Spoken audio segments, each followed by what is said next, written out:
Never marry a man with OCD, or you'll end up as miserable as this woman. One day, when the husband noticed the towels weren't arranged properly, he immediately dragged his wife to the bathroom. Laura realized the towels were uneven in length, and her expression instantly turned tense as she quickly apologized and rearranged them. By dinner time, Laura had become a nervous wreck, terrified of making the same mistake. She opened the cabinet and repeatedly checked if everything was properly organized, only relaxing after confirming all items were neatly arranged with labels facing outward. Meanwhile, Martin went to the beach and struck up a conversation with their new neighbor, but an innocent comment during their chat led to Laura getting a severe beating. Martin Bernie, we live up there.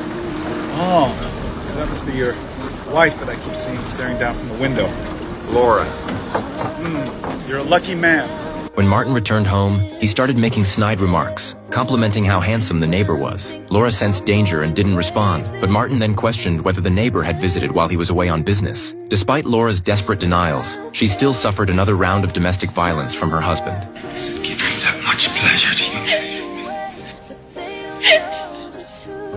But then Martin gently helped her up and began comforting her, suddenly remembering they had important plans that evening. The neighbor had invited them out on his new sailboat. That night, they sailed out to sea, hoping to enjoy the moonlight, but an unexpected storm ruined their plans, forcing them to head back. Just then, the rope securing the sail suddenly snapped, causing the boat to rock violently in the ocean. As the two men tried to resecure the sail, Martin was struck by it and fell into the sea. Luckily, the neighbor grabbed his arm just in time, saving him from disaster. But after Martin finally managed to climb back aboard with all his strength, he discovered his wife, who should have been on the boat, was nowhere to be found. Clearly, she had fallen into the sea. Martin quickly contacted the nearby Coast Guard for help with the rescue, but they only found Laura's life jacket. And since Laura couldn't swim, he had no choice but to accept that she was dead. What he didn't know was that Laura was not only alive, but had already swum to shore. To escape her husband's control, Laura had been secretly practicing swimming every day behind his back. After crawling ashore, the woman immediately returned home and grabbed a pre-packed bag containing some simple clothes and cash. She quickly changed clothes, cut her hair short, then put on a wig, looking like a completely different person. She removed her wedding ring and flushed it down the toilet, even making sure to wipe up the water drops on the floor before leaving.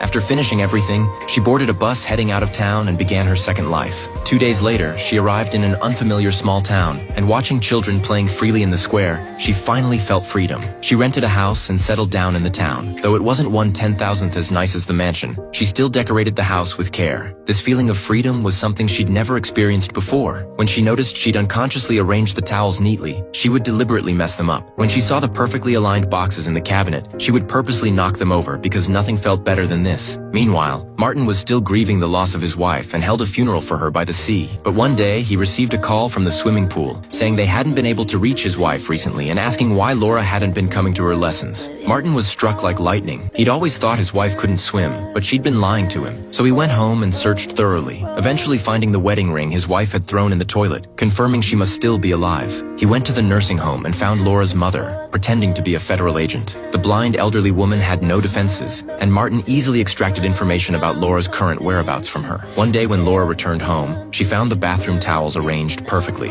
She opened the cabinet. The food inside was equally neat and tidy. In that instant, an inexplicable fear immediately washed over her. She rushed toward the door, but just as she reached it, she saw a radio blocking her way. Then Martin slowly emerged from the darkness. Wonderful to see you.